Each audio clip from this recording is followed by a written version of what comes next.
నమస్తే. విరాట్ బీబీఎస్ ఛానల్కు స్వాగతం, సుస్వాగతం. నా పేరు ఈశ్వరరెడ్డి, బ్రహ్మంగారి మఠం. ఈరోజు ఒక ప్రత్యేకమైనటువంటి అద్భుతమైనటువంటి నరసింహస్వామి యొక్క గుడిని గురించి కొంత మీకు వివరిస్తాం.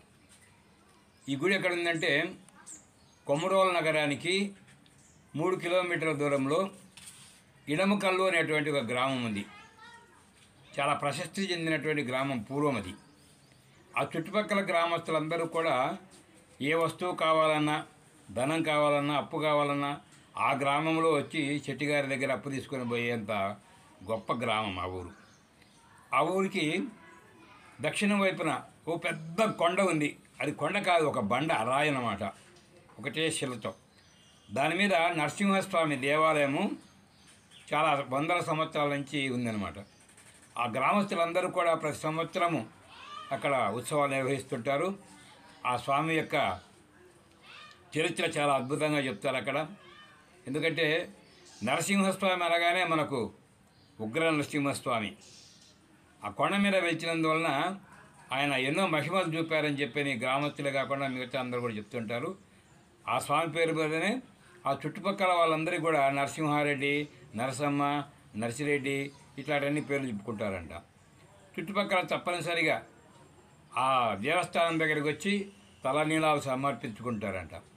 అలాగే ఈ స్వామి దగ్గర స్వాతి నక్షత్రంలో అభిషేకం చేసుకుంటే పెళ్లి కాని వారికి పెళ్ళి, ఉద్యోగం రావాలని ఉద్యోగము, లేదా ఆర్థిక సమస్యలు ఉండేవారికి ఆర్థిక సమస్యలు, లేదా కుటుంబ సమస్యలు, ఆరోగ్య సమస్యలు ఏవి ఉన్నా కూడా స్వామి దగ్గర మొక్కుకుంటే నెరవేర్తాయని చెప్పని ప్రగాఢ నమ్మకం ఉంది ఆ గ్రామస్తులందరికీ కూడా. కాబట్టి ఇప్పుడు ఇదిగో తులసమ్మ గారని హైదరాబాద్ నుంచి వచ్చారు. ఆ ఇళమకల్లు గ్రామంలో రామాలయం ఈ మధ్యకాలంలో ప్రతిష్ఠ జరిగింది. 16 రోజుల పండుగ సందర్భంగా అక్కడ అన్నదానం చేయడానికి కూడా వచ్చారు. వారు మధ్యాహ్నం 12:30 గంటల సమయంలో ఎండకు వేడి కూడా అనుకోకుండా ఆ కొండపైకి ఎక్కి స్వామివారికి మొక్కు చెల్లించుకోవడానికి బయలుదేరుతున్నారు. మనం కూడా వెళ్దాం.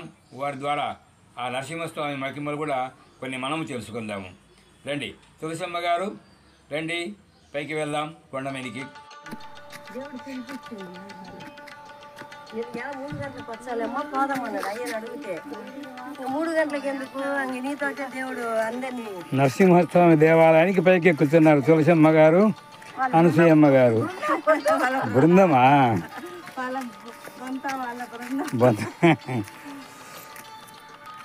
అంతా అక్క చెల్లెండ్రమయ్యా. జై శ్రీరామ్, జై శ్రీరామ్. కాదు అది మహాశాత అస్సలుగా శనమ్మ అంటుంది. అంటే మాకు నాదే ఇప్పుడు అంటుంటే తెలుస్తుంది. ఆపరేషన్ చేయాలి 3 లక్షలు అన్నారని అని భాగ్యం అంటే విన్నా. చెప్పులు పైకి తీసుకెళ్ళామా? రండి రండి. కాళ్ళు కాలుతుండే వేసుకోండి అండి, అటు ఇచ్చి కాళ్ళు కడుక్కున్నాం.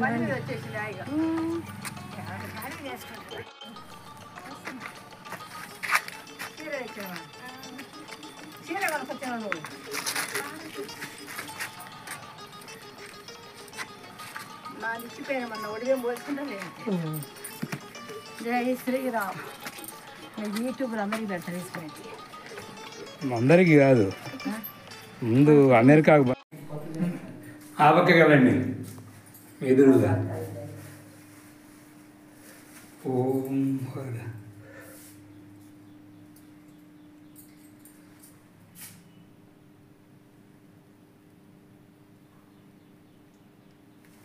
ఏదన్నా నాకు జయను చెప్పండి. నరసింహస్వామికి జయను.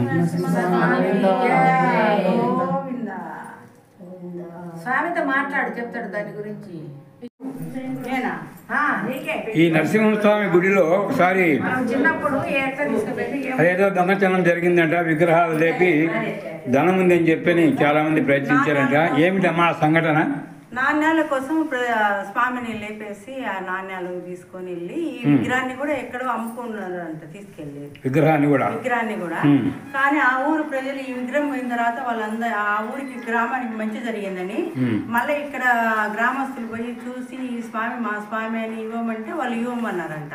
మాకు ఇక్కడ అంతా మంచి జరిగినాదని మళ్ళీ అప్పటి నుంచి మళ్ళీ కొత్త స్వామిని తీసుకొని ప్రతిష్ఠించారు. ఇక్కడ ఫస్ట్ ఉన్న మూల విరాట్ లేడు, ఆయన ఏరే ఊరు గ్రామానికి చేరాడు. ఇప్పుడు కొత్త మళ్ళా తీసుకొచ్చి ప్రతిష్ఠ చేసి అప్పటి నుంచి కాళ్ళు ఇరిగిపోయినాయి. ఇంకా అప్పటి నుంచి ఇక్కడ కొంచెం డెవలప్ కూడా బాగానే ఉంది.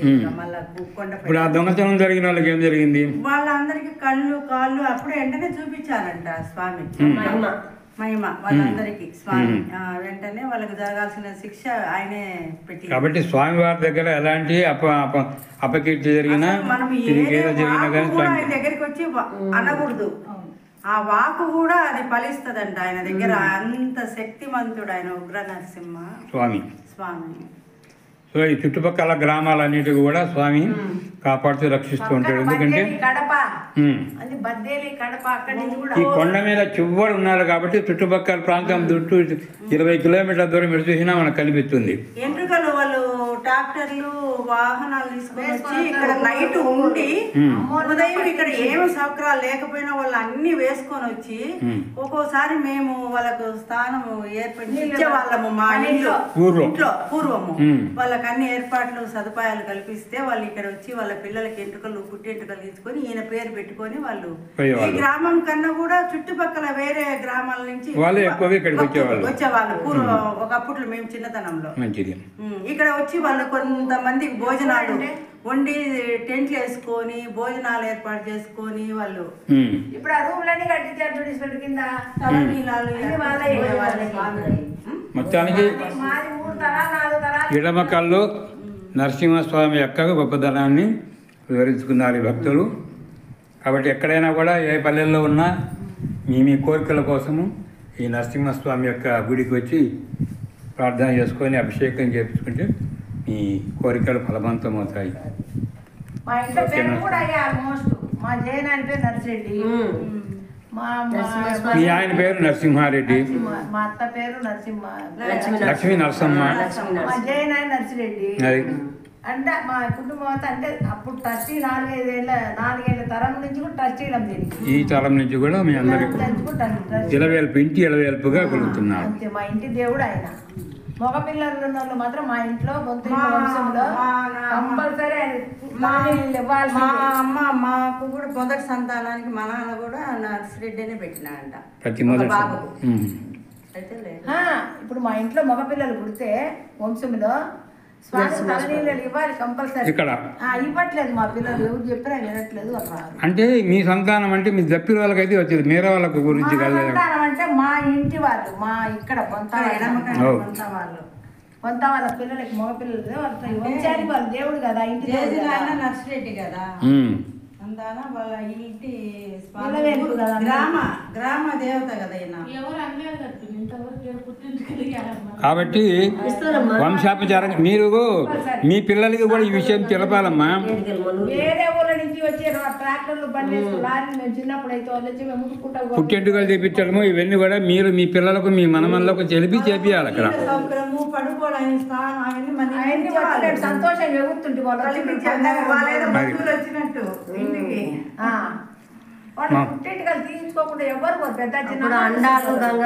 మాది విరాట్ VBS ఛానల్ అమ్మ, బ్రహ్మంగారి మఠం. నా పేరు ఈశ్వరెడ్డి. మీరు కూడా దయచేసి సబ్స్క్రైబ్ చేయండి, లైక్ చేయండి. మీ తరఫున ఏమైనా గ్రూపులు ఉంటే వాటిల్లో కూడా మమ్మల్ని ఎంకరేజ్ చేయండి. ఇదిగో ఈమె మాకు ముఖ్యము. ఈమె 1000 లక్ష సబ్స్క్రైబర్స్ ఉన్నారంటే చాలా వింతగా ఉంది. కాబట్టి దాంట్లో 1/10 భాగం మాకు ఎట్లా సపోర్ట్ ఇవ్వండిమ్మా. మేము కూడా త్వరగా మా ఛానల్ కూడా ఇంప్రూవ్ అయ్యేటట్టుగా మీరు సహకరించండి. Thank you. చూశారుగా నరసింహస్వామి యొక్క మహిమల గురించి వారు చెప్పినటువంటి విషయాలు కూడా విన్నారు. ఇక్కడ ఇడమకల్లో ఈ దేవాలయ ప్రతిష్ట అనంతరము అన్నదానం కూడా చేస్తారు. ఈ తులసమ్మ గారి యొక్క ఆధ్వర్యంలో వారి సోదరులు శేషారెడ్డి గారు మరియు వారి బంధుమిత్రులంతా కూడా ఇక్కడ గ్రామంలో ప్రతి ఒక్కరు కూడా కులము మతము అనేటువంటి తేడా లేకుండా అందరికీ అన్నదానం చేస్తారు. అద్భుతమైనటువంటి భోజనం, చిత్రాన్నము, పాయసము, అన్నము, పప్పు అట్లా వచ్చినటువంటి ప్రతి ఒక్కరు కూడా సంతృప్తిగా వారిని పలకరిస్తూ వారిని అభినందిస్తూ అన్నదానం దగ్గర భోంచేస్తున్నారు. చూడండి, ఒక్కొక్కరు వారి యొక్క పలకరింపులు, వాళ్ళ స్నేహము, వాళ్ళ అభిమానం చూపుతుంటారు ఆ తులసమ్మ గారి యొక్క ఫ్యామిలీ గురించి. అలాగే బొంత వారి ఫ్యామిలీ అంతా కూడా ఈ కార్యక్రమంలో ప్రతి పండుగకు ఈ గ్రామానికి వచ్చి అన్నదానం చేయడం ఆనవాయితీగా జరుగుతుంది. అన్నదానంలో అందరికీ కూడా అందాలనేటువంటి ఉద్దేశంతో ఎంత ఖర్చైనా వారు పెట్టి ఈ అన్నదానం నిర్వహిస్తుంటారు. ఈ అన్నదానంతో ఈరోజు కార్యక్రమం ముగుస్తుంది. ఓం నమో వీరబ్రహ్మణే.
తినిపిండి అంతా